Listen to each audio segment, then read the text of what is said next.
Bismillahirrahmanirrahim. Assalamualaikum warahmatullahi wabarakatuh. Alhamdulillahirabbil alamin, hamdan yuwafi ni'amahu wa yukafi'u mazidah. Ya Rabbana lakal hamdu kama yanbaghi li jalali wajhikal karimi wa 'azimi sultanik. Allahumma salli wa sallim wa barik ala sayyidina Muhammadin wa ala alihi wa sahbihi wa sallim. Subhanaka la ilma lana illa ma 'allamtana innaka antal alimul hakim. Allahumma 'allimna ma yanfa'una wanfa'na bima 'allamtana wa zidna ilma. Rabbana innana amanna faghfir lana dhunubana wa qina 'adzaban nar. In uridu illa al-islaha mastata'tu wa ma taufiqi illa billah. Rabbana inni a'udzu bika min an adilla aw udhal, an azilla aw uzal, an adilla aw udhal, an ajhal aw yujhalu alayya, amma ba'du. Ahibati fillah, saudara-saudara seiman dan seakidah yang Allah muliakan, jamaah Masjid Baitur Rahman, Luxmawe, Aceh yang Allah muliakan. Alhamdulillah Allah perjumpakan kita kembali dari masjid yang kita cintai dalam halaqah ilmu subuh hari. Alhamdulillah atas segala nikmat dan limpahan karunia daripada Allah dan kesempatan Allah berikan kita masih sehat walafiat. Dan Allah berikan kesempatan untuk memulai hari kita hari ini sujud dan rukuk kepada Allah Subhanahu wa taala. Mudah-mudahan Allah jadikan kita menjadi muslim mukmin yang istiqamah menjalankan perintah dan taat kepada Allah Subhanahu wa taala. Amin ya rabbal alamin. Selanjutnya pada pertemuan kali ini topik kafir ada yang sebulan ini mencuat di media sosial ya, ketika ada pihak yang mengkafirkan Ustadz Adi Hidayat hanya karena permasalahan problem yang beliau sampaikan yang mungkin sebagian para jamaah sudah mengetahuinya tentang masalah surat syu'ara, tentang problem masalah musik ya. Jadi ada pihak kelompok yang mengkafirkan beliau dan menuduh beliau yang macam-macam. Nah, dari isu ini kami ingin mengangkat tema tentang masalah qadhiyatut takfir ataupun isu pengkafiran. Bagaimana kita melihat isu ini dan kemudian bagaimana para ulama Ahlus Sunnah wal Jamaah berbicara tentang masalah takfir ya.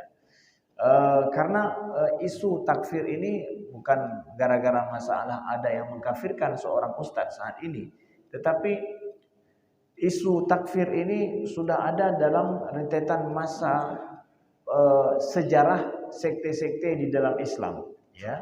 Sejarah sekte-sekte di dalam Islam, firqah-firqah di dalam Islam itu sudah ada qadhiyatut takfir ini dan telah dibahas oleh para ulama dan dia akan terus bergulir. Akan terus ada kondisi-kondisi di mana sesama umat Islam itu mengkafirkan. Maka kita ingin mengetahui bagaimana ulama-ulama Ahlus Sunnah menjelaskan dan bagaimana sikap mereka terhadap masalah mengkafirkan sesama muslim ya, sesama muslim. Bagaimana itu? Nah, supaya kita tahu kedudukannya, bagaimana sih maksud daripada mengkafirkan itu dan imbas atau implikasi daripada pengkafiran itu seperti apa. Para ulama tauhid mengatakan bahwa ya, takfir itu adalah lawan daripada iman atau kufur lawan daripada iman jelas. Kalau iman artinya adalah tasdik bima jaa bihi Rasulullah sallallahu alaihi wasallam, tasdik bi kulli ma jaa bihi Rasulullah sallallahu alaihi wasallam mimma ulima min ad-dini bid-darurah. Bahwa yang dikatakan dengan iman itu adalah membenarkan ya, mengakui dan membenarkan apa yang dibawakan oleh Nabi Muhammad sallallahu alaihi wasallam pada segala sesuatu yang bersifat adalah mimma ulima minad din bidarurah, yang merupakan prinsip rukun-rukun prinsip ajaran-ajaran prinsip di dalam agama ini itu adalah mukmin. Ajaran-ajaran prinsip mengakui akan rukun iman, mengakui akan rukun Islam, membenarkan itu semua, kemudian membenarkan kalau riba itu haram, membenarkan kalau pembunuhan itu haram, mencuri itu haram, makan babi itu haram ya. Itu adalah perkara-perkara prinsipil dalam agama. Ya, perkara-perkara yang daruri seperti ini yang para ulama enggak ada beda pendapat satupun di situ, maka membenarkan meyakini itu semua itu termasuk adalah seorang itu dianggap mukmin. Ya. Sedangkan kufur, kafir adalah lawan daripada itu. Adanya orang yang mengingkari terhadap bima jaa bihi Rasulullah sallallahu alaihi wasallam mimma ulima minad dini bidarurah, yaitu orang yang mengingkari terhadap apa yang dibawakan oleh Nabi Muhammad sallallahu alaihi wasallam daripada perkara-perkara yang prinsipil. Ya. Perkara tentang rukun iman, tentang rukun Islam, dan juga tentang masalah yang diharamkan dan diwajibkan di dalam Islam. Bahwa salat itu wajib, ya. Kemudian babi itu haram, kemudian menikahi dengan maharim, menikah dengan yang menjadi mahram kita itu haram, ya. Kalau ada orang yang menghalalkan nikah dengan ibunya, halal nikah dengan adiknya, itu bisa menjadi kufur. Kenapa? Karena ini adalah perkara prinsipil dalam agama. Yang satu orang pun nggak beda pendapat di situ. Nah, maka makna takfir adalah orang menuduh orang Muslim yang dia beriman kepada Allah, menganggap dia itu sudah tidak lagi beriman, menganggap dia telah mengingkari perkara penting dalam agama ini yang sudah menjadi ketetapan dan prinsip dalam agama. Seperti beriman kepada Allah yang satu, dia ingkari Tuhan yang satu. Nah, itu yang perkara prinsipil. Mengingkari kalau riba itu haram, ini perkara prinsipil. Seseorang bisa jadi kufur. Mengingkari kalau jin syaitan itu ada.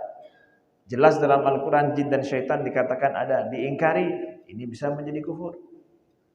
Maka pengkafiran ini, ya, terhadap diri seseorang secara pasti, jadi sosoknya, itu implikasinya besar. Ya, seseorang menghukumkan kepada seorang Muslim yang beriman, yang mukmin awalnya, ya, dihakimi dengan sebagai dia telah kufur, artinya bahwa dia, apa arti itu semua? Dia mengeluarkan sifat ataupun mengeluarkan iman dari pribadi orang itu dengan kata-kata dia. Jadi menyebut apa? Drone kafe, sonan nan fulan bin fulan nyan kafe. Kalau pegat leganya iman yang na lamati ganya dalam pribadi ganya gembudubit leganya. Ya, dihakimi itu dia bahwa dia telah kafir. Kalau demikian implikasinya dalam Al-Quran kita katakan seorang yang kafir itu seperti apa? Yang menurut drone si urangnya kafir, berarti urangnya berhak bagi urang kafirnya. Dalam Al-Quran Allah berfirman, auzubillahi minasyaitonirrajim, bismillahirrahmanirrahim, innal ladzina kafaru wa matu wa hum kuffara falan yuqbala min ahadihim mil'ul ardi dhahaban wa law iftada bih ulaika lahum adzabun alim wa ma lahum min nasirin. Allah berfirman bagi orang-orang kafir. Jadi kalau orang yang menuduh seseorang muslim ataupun saudaranya dengan pribadi langsung dia itu kafir, berarti ini berhak dapat ayat ini nih. Ini masuk dalam golongan ayat ini. Apa itu? Sesungguhnya orang-orang yang kafir kata Allah dan mereka mati dalam keadaan kafir, fala yuqbala min ahadihim mil'ul ardi dhahaban wa lam iftada bih. Maka Allah tidak akan menerima dari seorang daripada mereka itu mil'ul ardi dhahaban, yaitu emas sepenuh bumi ini, walau iftada bih, kalau dia ingin menebus atas kekufurannya itu tidak akan diterima oleh Allah. Ulaika lahum adzabun alim wa ma lahum min nasirin, bagi mereka itu azab yang pedih dan tidak ada yang menolong mereka sama sekali. Nah, berarti urangnya akan jadi lagenya kalau kita menghukumkan seseorang itu kafir. Innallaha la'anal kafirina wa 'adda lahum sa'ira. Sesungguhnya Allah melaknat orang-orang kafir dan mempersiapkan bagi mereka sa'ira, api yang menyala, yaitu neraka yang sangat pedih dan menyala, azab di dalamnya yang sangat dahsyat. Khalidina fiha abada. Mereka akan kekal di dalamnya. La yajiduna waliyan wala nasira. Mereka tidak akan mendapatkan penolong dan pembantu sama sekali. Ya, sebagaimana akidah Ahlussunnah wal Jamaah bahwa orang kafir kalau masuk dalam neraka mesti khalidina fiha, maka akan kekal di dalamnya, enggak akan keluar. Enggak ada istilahnya berakhir masanya dia dalam neraka. Kalau kafir, meninggal kafir dan dihakimi oleh Allah dan dihukumkan oleh Allah dia masuk dalam neraka, maka akan kekal di dalamnya. Ya, maka seorang yang menuduh, menghakimi seseorang muslim dengan kafir misalkan, maka dia menganggap bahwa orang ini kalau mati cocok jadi seperti ini, kekal dalam neraka, tidak pantas dapat rahmat Allah Subhanahu wa taala. Melaknat saja artinya mengeluarkan. Melaknat artinya adalah mengeluarkan seseorang dari rahmat Allah. Itu terkutuk namanya, terlaknat. Kalau dia menghakimi seseorang itu kafir, artinya bahwa dikatakan bahwa seorang ini kalau mati demikian, maka dia cocok dan pantas kekal di dalam neraka. Jadi luar biasa. Ya. Luar biasa imbas daripada kita mengkufurkan, mengkafirkan seseorang secara pribadi langsung, menghakimi dia. Padahal yang kita tahu, ya, Allah yang mengetahui segalanya, ya. Ketika dia mengkafirkan dengan berani terhadap seorang muslim, maka ini adalah sungguh sangat mengerikan dan luar biasa sekali. Maka kami ambil di sini apa yang dituliskan oleh guru saya sendiri, guru kami di Al-Azhar, Profesor Dr. Muhammad Said Ahmad Al-Musayyar, pembimbing saya sendiri ketika saya di S2, ya. Beliau menulis tentang bagaimana menghukumkan kekufuran terhadap pribadi seseorang. Beliau menulis bahwa al-hukmu ala insanin ma bil kufri aw birtikabi kabirah min al-kaba'ir fi atharihi ad-dunyawiyah min iqamatil hudud la yakunu illa lil qada. Menghukumkan seseorang, ya, dengan kekufuran atau mengerjakan irtikabil kabirah atau mengerjakan dosa besar. Dalam Islam ada dosa kecil, dosa besar. Kalau menghukumkan seseorang melakukan dosa besar yang berhak mendapatkan had. Had ini adalah hukuman khusus seperti dalam Al-Quran. Kalau bunuh, dia dibunuh. Itu qisas, itu namanya had. Kalau dia berzina setelah menikah, maka dia adalah kena rajam. Ya, maka menghakimi seseorang itu dengan kekufuran atau melakukan perbuatan yang keji, yaitu dosa besar seperti berzina tadi, sehingga dia bisa dijatuhkan hukuman khusus, maka ini kata beliau yang implikasinya dalam masalah dunia nanti, maka la yakunu illa lil qada, maka tidak dilakukan kecuali oleh mahkamah. Mahkamah yang menjatuhkan itu bukan pribadi orang. Jadi misalnya bahkan dalam masalah zina misalkan, ya, seseorang tidak bisa hukuman daripada seseorang menghakimi orang lain lalu dia dijatuhkan hukuman hudud misalkan atau hukuman khusus sehingga dia dirajamnya, rajam umurnya apakah jika melakukan zina. Gekeun lesira urang, apakah perkataan satu orang itu bisa menjadikan dia itu kena rajam? Tidak bisa. Yang menjadikan itu kena rajam adalah mahkamah yang menjatuhkan hukuman, baru dia bisa kena rajam. Qisas juga seperti itu. Seseorang yang membunuh orang lain, maka jatuhnya hukuman qisas pada bagi si pembunuh bukan gara-gara perkataan sira urang dia pegang bahwa nyan ganyan kena kisasnya, nyan payah kisasnya, lakukan kisas. Enggak bisa oleh pribadi orang. Tapi apa juga dia jatuh kisas, kena kisas kalau yang menghukumkan itu mahkamah. Begitu juga kata guru kami ini adalah, dan ini adalah perkataan ulama Azhar. Kita katakan ulama Azhar, emangnya ulama dulu tidak seperti itu.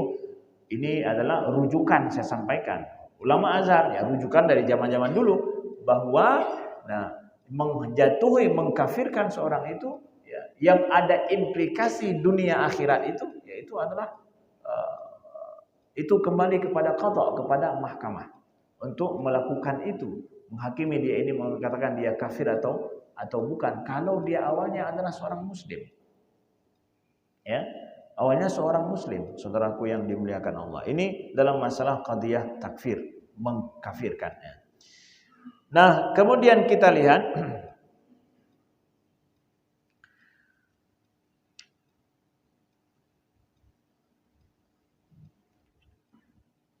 di dalam masalah kekufuran ini atau pengkafiran ini,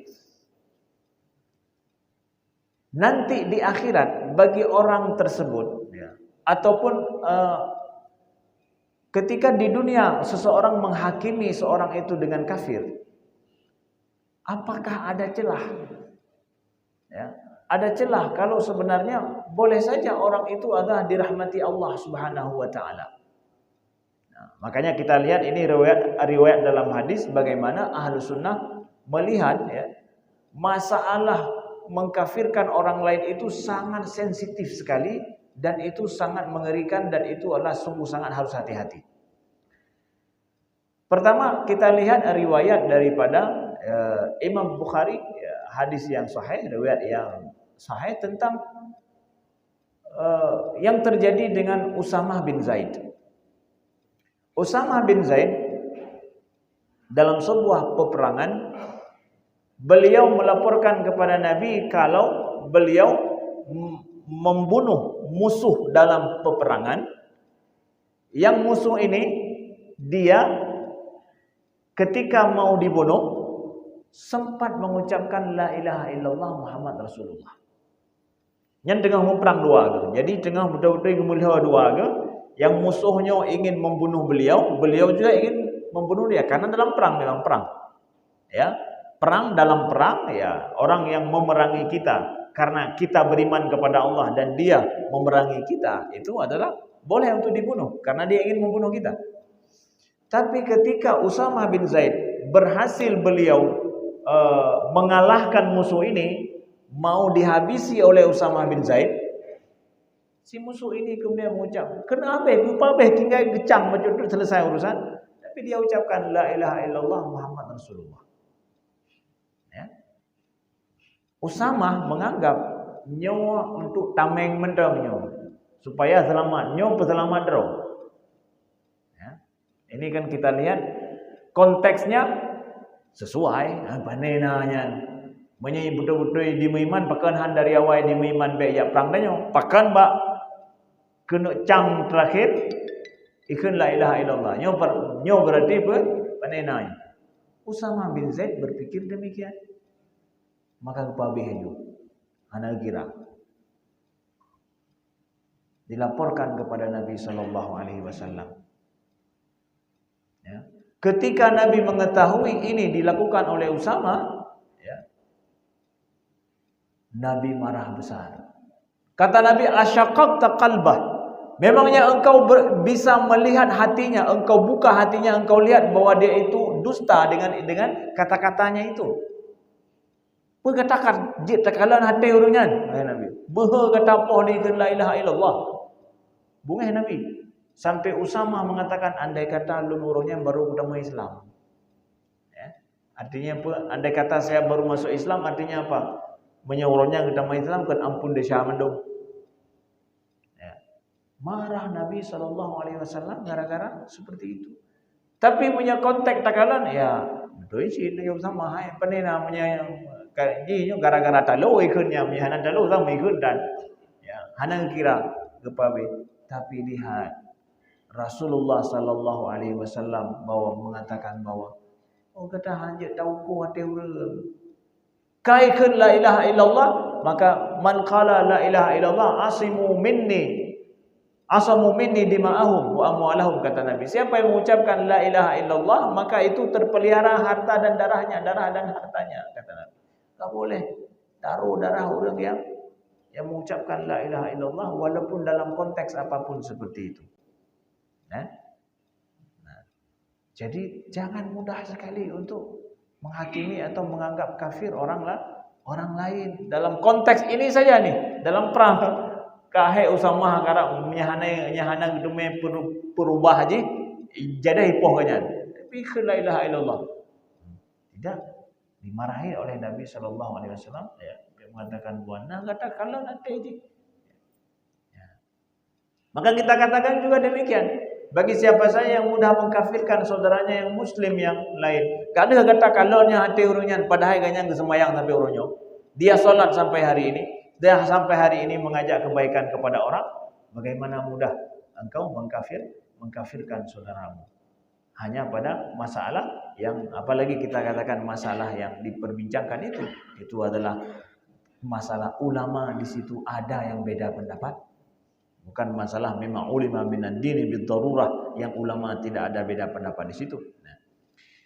Kemudian juga kita tahu dalam hadis yang lain yang sering kita dengarkan adalah riwayat tentang orang yang membunuh orang lain, membunuh 99 orang ya. Dia telah membunuh 99 orang, lalu kemudian dia ingin bertaubat.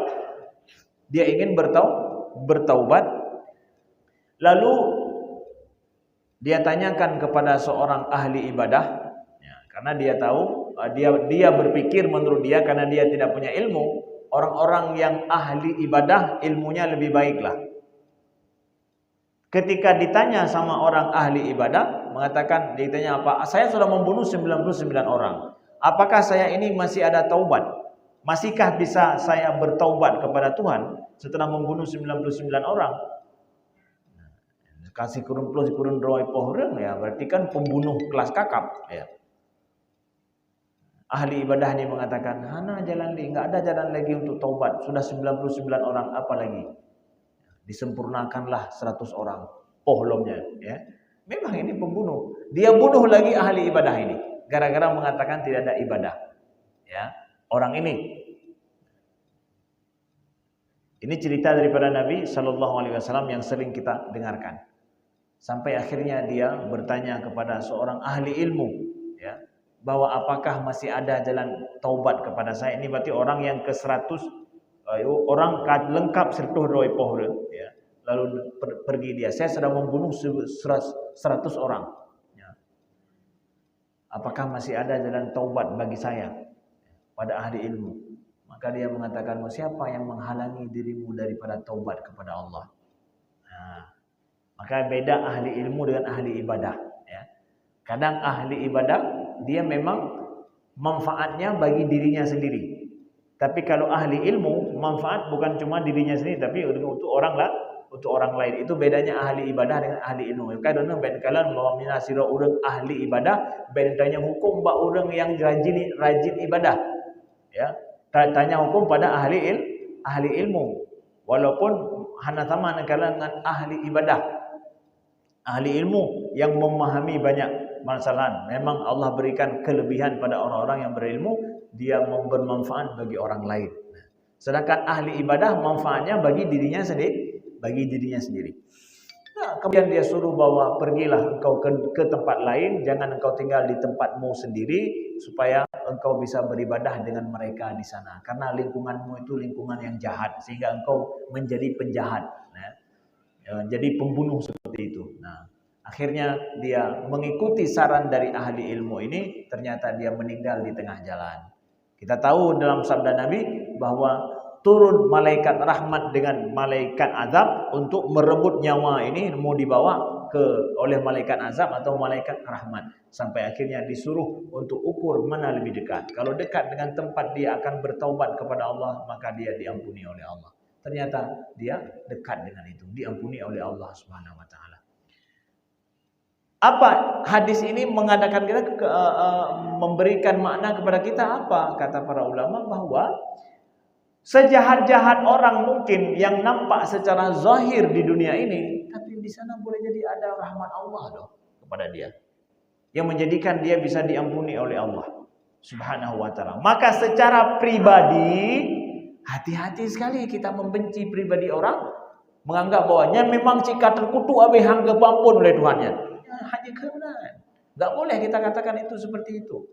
Secara pribadi kepada orang. Tapi boleh, kata para ulama apa? Mengutuk, melaknat, membenci secara umum atas perbuatan dan sifat, bukan atas pribadi orang. Terlaknatlah orang-orang yang berbuat zalim. Terlaknatlah orang-orang yang menipu dan berbuat curang. Boleh. Karena dalam Al-Quran Allah katakan begitu. Ya. Allah azab orang-orang yang berbuat zalim. Orang azab orang-orang yang menjadi berbuat curang. Orang yang berbuat kerusakan di muka bumi. Merugikan orang lain. Tapi hanya dengan bahwa Fulan bin Fulan terlaknat dia. Tak bisa. Aja. Nggak boleh secara pribadi. Ya. Karena ada riwayat-riwayat yang Nabi katakan kepada kita. Contoh ini dalam riwayat Imam Muslim juga bahwa anna Rasulullah sallallahu alaihi wasallam haditha anna rajulan qala wallahi la yaghfirullah li fulan. Jadi pernah Nabi diceritakan kepada beliau bahwa ya Rasulullah fulan itu mengatakan bahwa wallahi la yaghfirullah li fulan, bahwa demi Allah enggak akan mengampuni si fulan itu. Nah yang kebenaran ya. Ini ada yang melaporkan kepada Nabi, ya Rasulullah, ada seseorang yang mengatakan bahwa demi Allah enggak mengampuni si fulan itu. Jadi kan udah pribadi ini langsung nih. Udah pribadi langsung dia katakan, "Nyen Tuhan hang pampun lejihnya." Nah, ini hati-hati sekali kata-kata ini. Ya. Kenapa kemudian kata Nabi, "Wa anna Allah Ta'ala qal man dzalladzi yata'alla alayya alla aghfiru li fulan." Siapa yang dia itu membanggakan dirinya mengatakan bahwa aku tidak akan mengampuni si fulan. Ini Allah mengatakan kepada orang ini, kata Nabi, bahwa kalau ada orang yang berani mengatakan bahwa Allah hanya ampun si fulan ini, ya, Allah enggak akan mengampuni lagi dia. Allah enggak akan mengampuni dia. Maka Allah berfirman kepada orang yang mengatakan ini, Allah katakan kepada dia, siapa yang menyombongkan dirinya, yang congkak bahasa kita, mengatakan Allah tidak akan mengampuni kepada si fulan, bahwa aku tidak akan mengampuni si fulan, fa inni qad ghafartu li fulan wa ahbattu amalak, maka saksikan bahwa aku ampuni si fulan itu dan aku batalkan amalan-amalanmu. Ahbattu amalak artinya apa? Seorang yang berbuat amalan hanya dikira oleh Allah Subhanahu wa taala. Jadi justru amalan orang yang keun Allah hangga ampuni si fulan nyan bisa batu amalannya gara-gara keunnya. Enggak boleh sembarangan menuju pribadi orang mengatakan bahwa ini nah hang ampun le nya he gitu mah hang ampun le bahnan. Hanya keun. Kita rahmat Allah itu luas. Kita enggak tahu bagaimana rahmat Allah Subhanahu wa taala. Seperti pembunuh tadi yang sudah 100 orang dia bunuh. Ternyata dia meninggal. Nah setelah dia dapat ampunan daripada Allah. Maka pribadi enggak boleh. Yang boleh adalah kita benci perbuatan dan sifat orang-orang yang berbuat zalim, tapi tidak pribadi. Ya, tidak pribadi, saudaraku yang dimuliakan Allah. Begitu juga pernah dalam kisah terjadi kisah seorang sahabat, misalkan ini sebagai cerminan kita lihat bagaimana sensitif sekali permasalahan menghukum orang lain dengan perbuatan gara-gara nampak perbuatan yang dia lakukan kita hukum yang tidak benar kepada dia. Itu adalah kisah seorang sahabat yang bernama Hatib ibnu Abi Balta'ah. Seorang sahabat Nabi ini yang ikut perang Badar, Hatib ibnu Abi Balta'ah. Saya pikir dulu pernah di awal-awal saya ceritakan kisah ini di sini. Hatib ibnu Abi Balta'ah ini adalah sahabat Nabi yang ikut perang Badar. Jadi ketika Nabi akan melaksanakan Fathu Mekah, jadi Nabi akan melakukan Fathu Mekah. Ini adalah perang besar pembebasan kota Mekah daripada orang musyrikin. Setelah banyak orang musyrikin itu tidak mau menepati janji dengan Nabi, padahal sudah buat perjanjian yang banyak, tapi tetap saja mereka ingkari. Sampai Nabi akhirnya mengambil kesimpulan untuk Fathu Mekah, untuk membebaskan Mekah. Jadi perang besar membebaskan kota Mekah.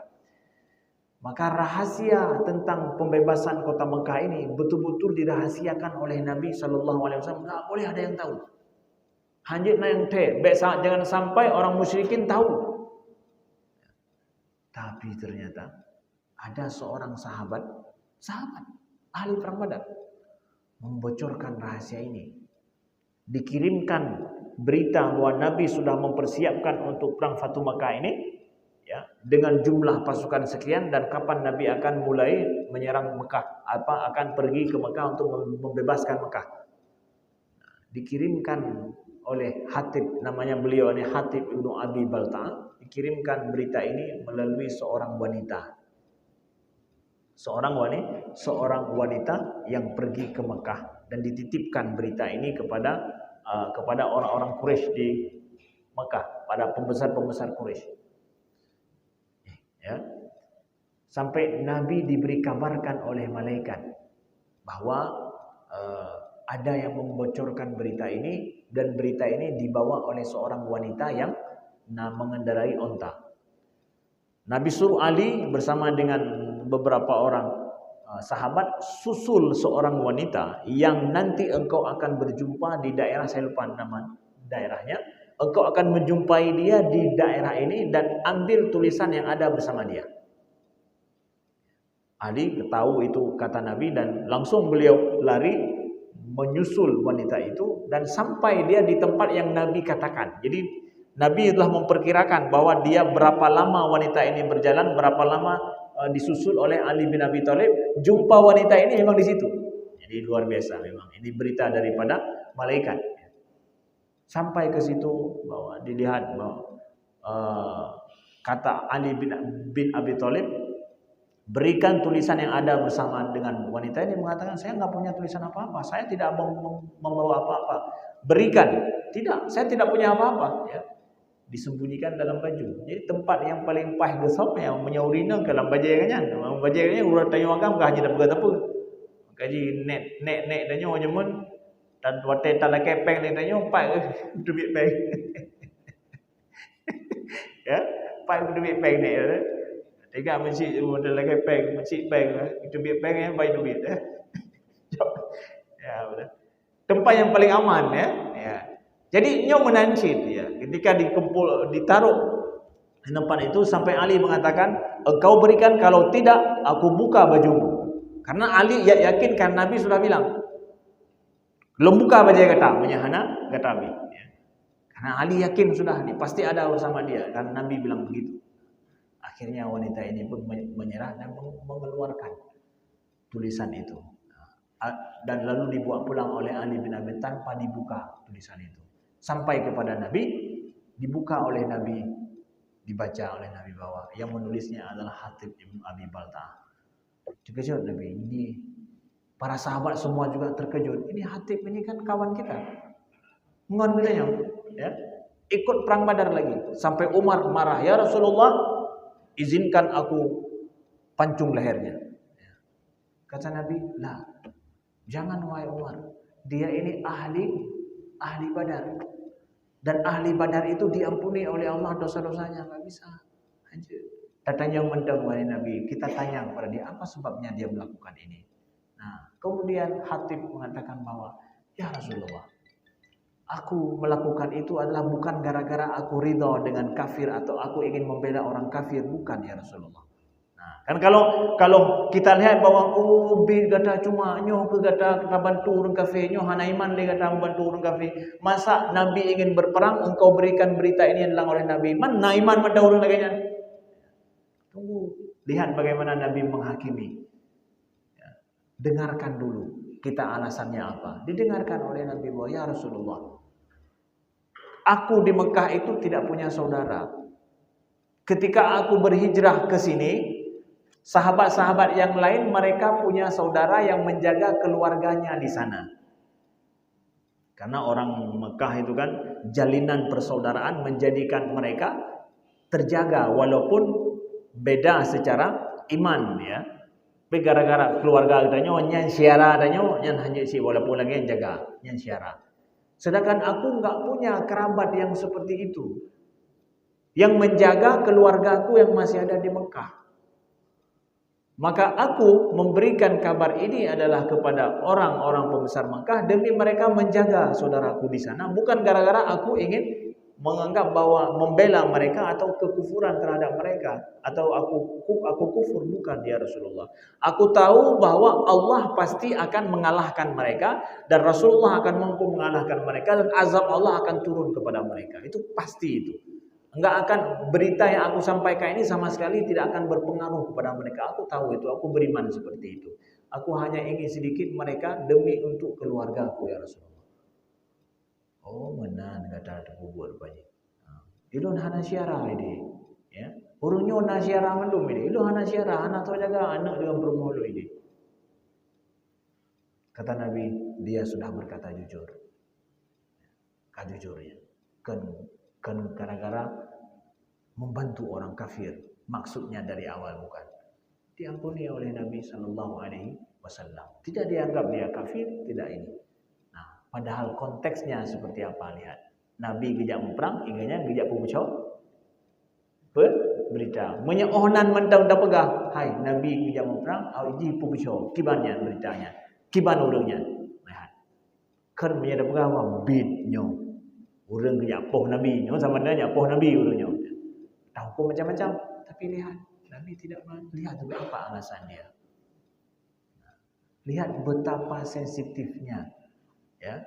Apalagi dalam masalah yang ada beda pendapat para ulama, lalu kemudian gara-gara kita misalkan sudah menganggap menurut kami ini adalah haram, bahwa menurut beliau mungkin tidak karena ada beda pendapat para ulama dalam hal ini, tidak bisa kita mengkafirkan orang langsung. Ya. Ini bukan masalah yang mujma' alaih yang dimana semua orang seperti mengetahui babi itu haram, begitu juga misalkan meninggalkan salat itu haram.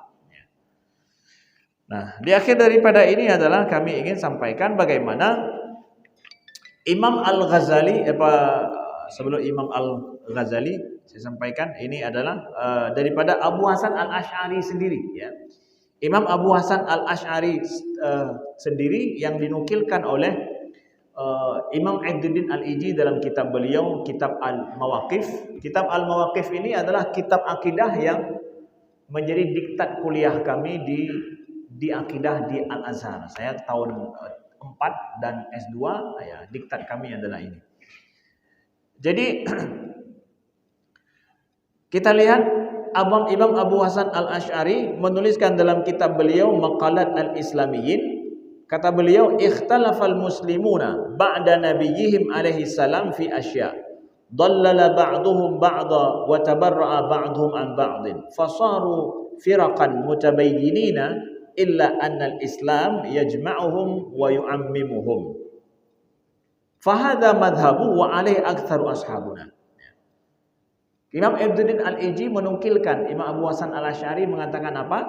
Bahwa ikhtalafal muslimun, orang-orang muslim berbeda pendapat ba'da nabiyihim, setelah Nabi Muhammad sallallahu alaihi wasallam fi asya, pada banyak hal. Kita tahu bahwa munculnya firqah-firqah, sekte-sekte itu kan setelah Nabi wafat, setelah satu abad setelah Nabi kan banyak muncul sekte-sekte, firqah-firqah. Kata beliau ikhtalafa muslimun, jadi yang berbeda pendapat dalam sekte-sektenya semuanya muslimun, kata beliau. Jadi yang beda-beda pendapat, nak orang Khawarij, orang Murji'ah, nak orang Syiah, nak orang yang mandum, yang kan terjadi setelah Nabi mandumnya. Kata beliau, nyan orang-orang Islam beda pendapat. Pertama lagi pakai kata-kata Islam. Nyan orang-orang Muslim yang beda pendapat. Hana gepegah satu kelompok Muslim yang lain kafir mendung. Hana gepegah apa? Muslimun ikhtalaf. Orang-orang Islam berbeda pendapat. Sektenya banyak setelah Nabi. Ba'da nabiyhim. Fi dhallala ba'dhum ba'dha. Sebahagian mereka menyesatkan sebahagian yang lain. Artinya apa? Menghakimi. Nyan sesat, sektenya sesat, nyan hana betul. Ya, dhallala ba'dhum ba'dha. Ya, mereka saling menyesatkan satu sama lain. Ya. Fasaru firaqan mutabayyinin. Gara-gara itu akhirnya apa? Menjadilah mereka firqah-firqah yang berbeda satu sama lain. Jadi hanya dapat sapatli. Karena apa? Yang ini menganggap itu sesat, yang itu menganggap ini sesat. Jadi kepada dia tanpa merompak lah. Ya. Enggak bisa disatukan lagi, sudah saling menyesatkan. Ya. Bukan mengkafirkan, ya, mensesatkan. Nah, dhallala wa tabarra'a ba'dhum an ba'din, dan saling mereka memutuskan hubungan satu sama lain. Pokoknya yang kamu kenal baik dengan kamu, yang hana dengan kamu. Ya, itu terjadi pada setelah Nabi sallallahu alaihi wasallam, setelah abad pertama itu. Fasaru firaqan mutabayyinin illa anna al-Islam yajma'uhum wa yu'ammimuhum. Kata Imam Abu Hasan Al-Asy'ari, Imam Ahlus Sunnah, kata beliau apa? Akan tetapi, walaupun kondisi mereka seperti itu, tetapi Islam itu mengumpulkan mereka dan menaungi mereka semua. Nah, kata beliau, walaupun mereka saling menyesatkan satu sama lain dan tidak bisa disatukan lagi, tetapi kata beliau, Islam itu menaungi mereka semua. Islam itu meliputi mereka semua. Jadi Imam Abu Hasan Al-Asy'ari mandang anggap yang sama orang lagi itu Islam ada bersama dengan mereka. Tidak ada beliau mengatakan bahwa yang dia kafir mendu. Nah, Islam itu meliputi mereka semua. Makanya beliau ketika sebagaimana diriwayatkan oleh Imam Ibnu Asakir ya, dalam kitab Kadzbul Tabyin, bahwa Imam Abu Hasan Al-Asy'ari ketika beliau wafat, ketika beliau di hari beliau akan wafat ya, beliau sempat memberikan sebuah wasiat kepada murid beliau. Saya lupa nama murid beliau yang mendengarkan wasiat langsung beliau. Ya, tapi wasiat beliau ini dituliskan banyak oleh para ulama kemudian ya, termasuk adalah Ibnu Asakir dalam kitab Tabyin ya. Beliau sampaikan bahwa asyhid alayya, persaksikan kepadaku, annani la ukaffiru ahadan min ahlil qiblah. Persaksikan kepadaku, kata beliau, annani, bahwa sesungguhnya aku la ukaffiru ahadan min ahlil qiblah. Aku tidak mengkafirkan satu orang pun daripada ahli kiblat. Kenapa beliau memakai kata-kata ahli kiblat? Ini mengkafirkan ahli kiblat ya.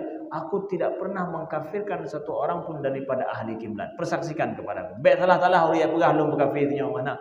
Persaksikan satu orang pun ahli kiblat aku tidak kafirkan. Ahli kiblat artinya apa? Yang solat dengan solat kita, yang masih menghadap ke arah kiblat dan masih solat menjaga waktu solatnya, aku enggak mengkafirkan, kata beliau. Ya hanya tidak berkafir. Hanya tidak berkafir terhadap solatnya, yang kafir si fulan. Hanya enggak bisa. Ini tuntunan tuntunan ahlu sunnah.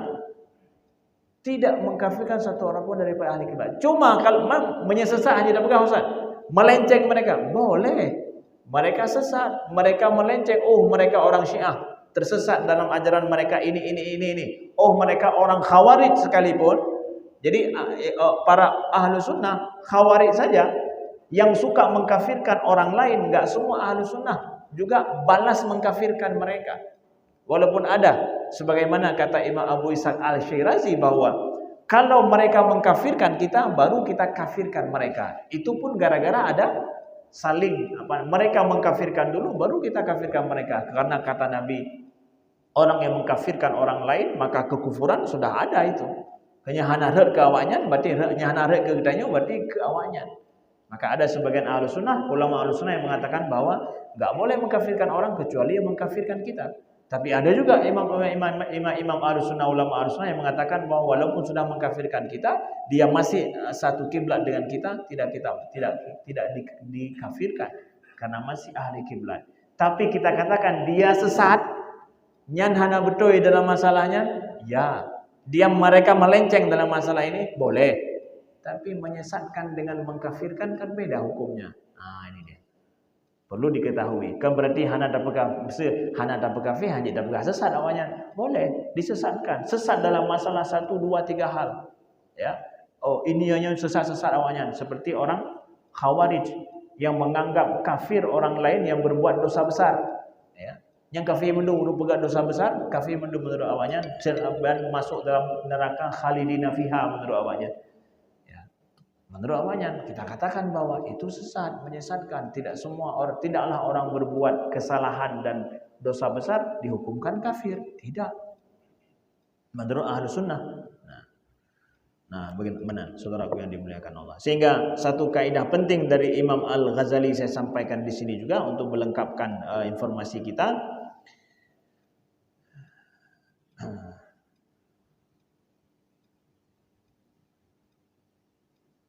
Wal khata' fi tarki alfi kafir fil hayati ahwan minal khata' fi sadqi mahjamatin min dami muslim. Jadi kesalahan dalam meninggalkan satu orang kafir dalam dunia ini lebih baik daripada atau lebih ringan daripada kesalahan di dalam menghalalkan darah orang muslim. Mengkafirkan seorang muslim itu sama dengan menghalalkan darahnya, menghakimi dia itu kekal dalam neraka. Kesalahan kita dalam tidak, istilahnya meninggal, kita tidak mengkafirkan saudara kita yang muslim satu orang itu lebih besar dahsyat daripada kita meninggalkan 1000 orang kafir. Kita tidak mengkafirkan orang kafir 1000 orang dengan salah di dalam menghakimi seorang muslim, itu lebih baik kita tinggalkan 1000 orang kafir hana ta hakimi kafir daripada salah roh takkan kafir ke orang muslim. Benar. Dari Imam Al-Ghazali dalam kitab Iqtisad fil I'tiqad. Hai hanan kafir ti pulang ko 1000 orang kafir pak hanan nakkan kafir lago. Lebih kot hana roh takkan lagi daripada roh takkan ke orang muslim yang kata kafir. Belah Imam Al-Ghazali. Hati-hati sekali saudaraku yang dimuliakan Allah. Maka kita patut mempertanyakan manhaj apa yang dipakai oleh orang yang ternyata begitu mudah mengkafirkan sesama muslim yang satu arah kiblat. Sedangkan ahlu sunnah, ulama ahlu sunnah begini pendapat mereka. Maka ikut pendapat siapa yang mudah mengkafirkan orang lain itu. Wallahu a'lam wa nisbatul ilmi ilai aslam. Terima kasih. Kalau ada pertanyaan kami persilakan. Ya. Waalaikumsalam warahmatullahi wabarakatuh.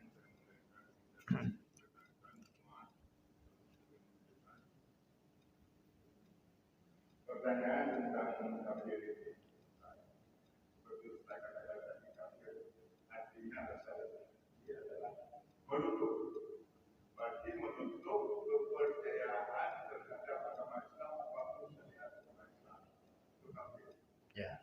Pernah saya baca dalam salah satu tafsir karangan ulama terkenal, orang petani juga dikatakan kafir karena dia menanam itu sambil menutup benih yang dia tanam.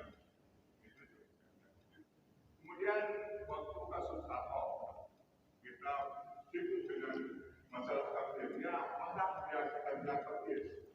Padahal benar dia menutup kepercayaan kita. Padahal kita pun menutup kepercayaan agama lain. Apakah kita yang menutup kepercayaan terhadap agama lain juga? Kita kafir terhadap agama lain, boleh dikatakan demikian. Itu pertanyaan pertama. Yang kedua, seperti dibacakan oleh Imam tadi dalam surah Al-Quran ayat 69, wala yad'una ma'allahi ilahan akhar wala yaqtuluna an-nafsa allati illa bil haqq. Berarti tidak yang pertama tidak mensyariatkan Allah, kemudian tidak berzina, tidak membunuh. Itu salah satu daripada ciri-ciri dari ibadah rahman. Yang tiga ini adalah perbuatan yang sangat di luar hukumnya sangat berat. Ya, membunuh, berzina, melayakkan nama Allah ilahan akhar, mensyariatkan Allah. Tapi waman taba wa amana wa amila shalihan itu tidak terlampuni. Bagaimana dia padahal berzina aja dirajam. Apakah tidak ada keampunan itu? Sementara di sini ada keampunan. Terima kasih Ustaz. Ya, baik. Waalaikumsalam warahmatullahi wabarakatuh. Baik, bagus pertanyaan beliau ini. Saya jawab. Apa ada pertanyaan lain? Ya, kita kumpulkan sekali jawab ya, biar hemat waktu. Assalamualaikum warahmatullahi wabarakatuh. Waalaikumsalam warahmatullahi wabarakatuh. Ustaz, tentang kehidupan dan cara pemerintah Amerika mendidik anak-anak mereka sampai dewasa yang dibahas kemarin malam. Ya. Jadi untuk anak Amerika itu yang umur 5 tahun wajib bisa di orang tuanya. Kalau nggak bisa, saya katakan dia merasa malu dengan apa namanya. Jadi sedangkan oleh pemerintah Amerika membiaya untuk anak sekolah itu sampai dengan 18 tahun SMA. Jadi mereka 18 tahun sudah bisa. Jadi dari mana anak-anak ini bisa menghidupkan dirinya sendiri? Maka mereka belajar orang tua yang demikian. Ya, baik. Terima kasih ya. Pertanyaan yang pertama tadi saya jawab bahwa di dalam Al-Qur'an itu ya ada juga saya bacakan ulama tafsir bahwa petani itu dikatakan juga dengan kufar, orang-orang kafir ya, kufar ya. Jadi bahasa Arab itu kafara itu artinya adalah menutup. Asal katanya itu menutup. Jadi seorang petani itu dianggap adalah istilahnya Al-Quran memakai kata-kata kufar sebagai petani. Dalam surah Al-Hadid misalkan ya, surah Al-Hadid ayat ke-20 ya. Itu ketika Allah berfirman kamatsali ghaitsin a'jabal kuffar nabatuh. Ya. Maka seperti hujan yang turun akhirnya menumbuhkan tumbuh-tumbuhan yang menjadikan petani merasa senang. Nah, kufar di sini petani ya. Itu adalah surah Al-Hadid. Makanya betalah ada kufar sama wazan ni mendum nyo bentuk je nyo urun kafir. Nah, yang perlu kepada ini. Asal katanya itu ya. Maka kemudian dari situ diambil orang kafir itu yang keluar dari Islam atau enggak percaya kepada Islam dianggap kafir, dipakai kata-kata kafir juga. Kenapa? Karena mereka menutup kebenaran yang sudah mereka tahu, mereka tutupi dan mereka ingkari. Sedangkan orang kafir yang enggak mengetahui kebenaran sama sekali, apakah dia kafir akan nanti neraka juga akan kekal di dalamnya? Ini beda pendapat para ulama. Yang jelas-jelas dianggap kafir itu udah tahu kebenaran, ingkari.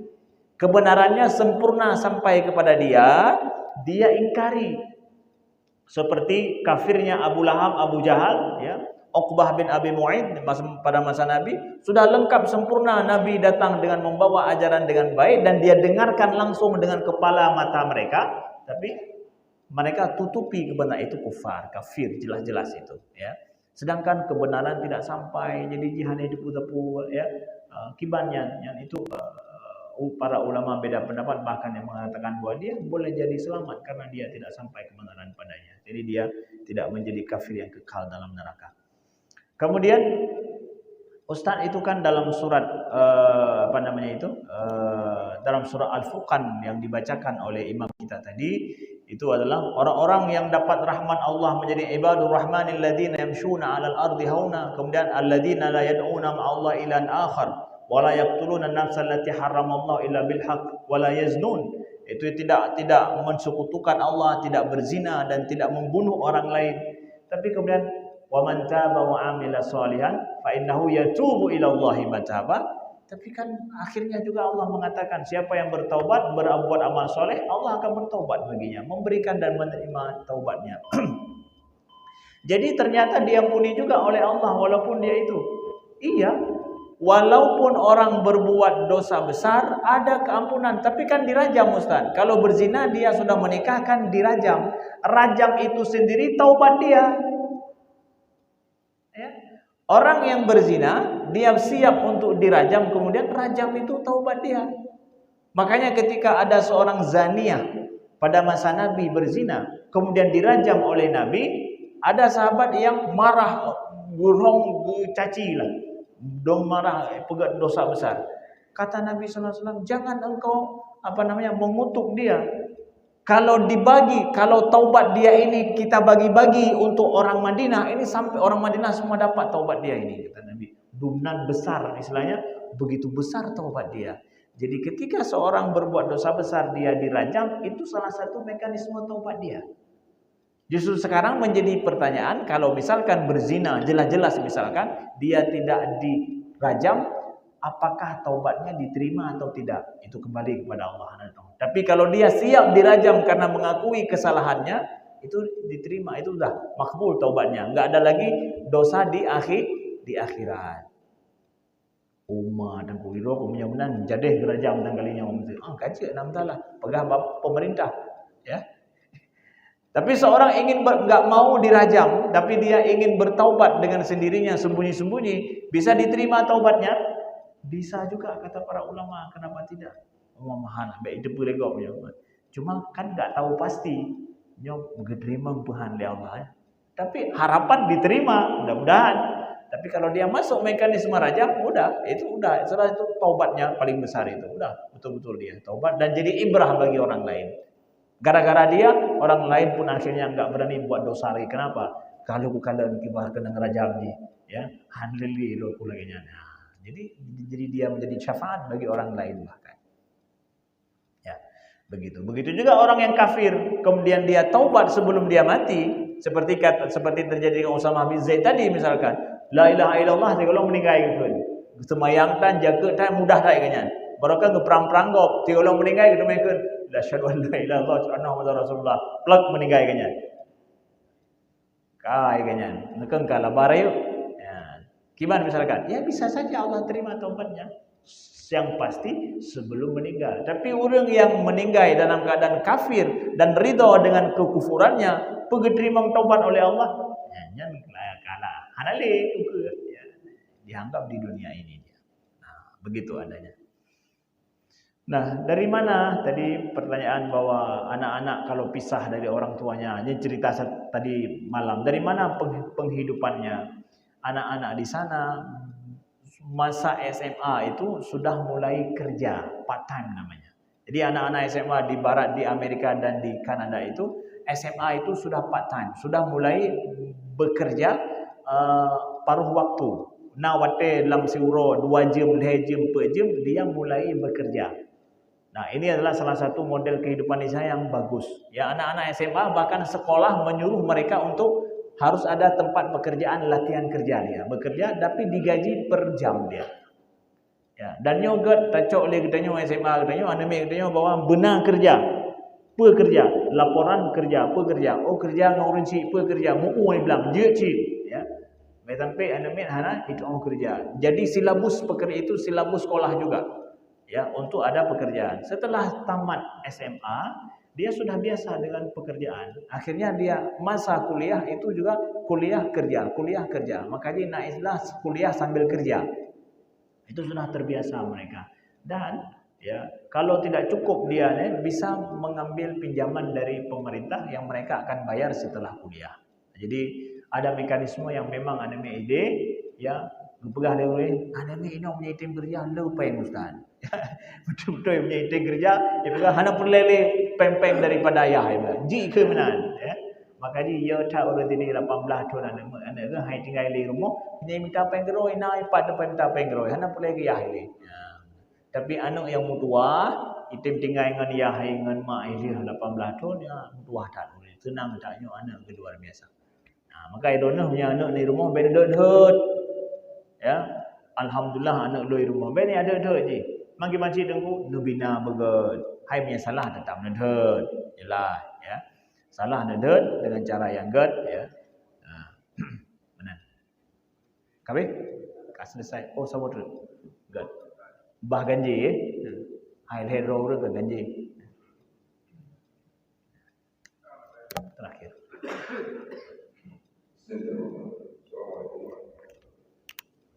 Assalamualaikum.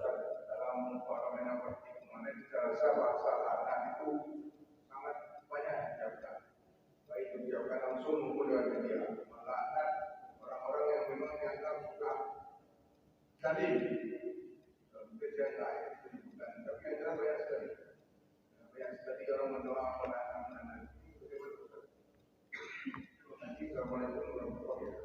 Waalaikumsalam warahmatullahi wabarakatuh. Melaknat, mengutuk, ya, membenci sifat dan pekerjaan orang itu boleh. Yang enggak boleh adalah melaknat, mengutuk pribadi orang tertentu. Ala laknatullah ala zalimin. Terkutuklah orang-orang zalim. Iya boleh, orang zalim. Orang-orang yang berbuat curang boleh. Wailul lil mutaffifin. Celaka raya orang yang berbuat curang. Siapa dia? Ben pegasau. Hanjir pribadi tidak boleh. Tidak boleh. Yang terkutuk terlaknat tahu. Si yang calok limboi. Yang hanjir. Ya, tapi apa kita mengutuk ada orang-orang zalim berbuat curang. Nyong ketika kai berbuat curang nyong orang-orang berbuat curang terkutuklah dilaknat Allah. itu betul. Dalam Al-Quran juga orang buat zalim memang dapat azab besar daripada Allah, betul.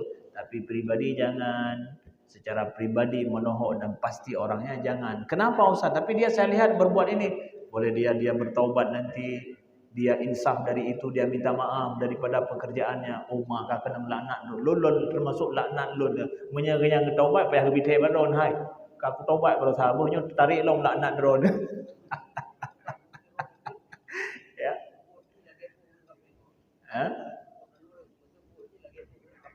Ya. Ya, boleh saja. Nyan buat lagi buat orang kafir nyan. Orang kafir kena cik buat gak cik je. Hai ibi makanan gegop kan buat orang kafir cik. Nah cik ibi makanan gegop kan. Ya. Ya, kan? Oh, Mantang, terima kasih. Terima kasih kepada guru-guru yang berhadir. Ada Profesor Dr. Husni Mubarak juga hadir, ada Ustaz Saiful juga hadir. Terima kasih ya. Jazakumullahu khairan. Insyaallah kita berjumpa lain waktu dan kesempatan. Aku qouli hadza wa astaghfirullah li wa lakum. Wassalamualaikum warahmatullahi wabarakatuh.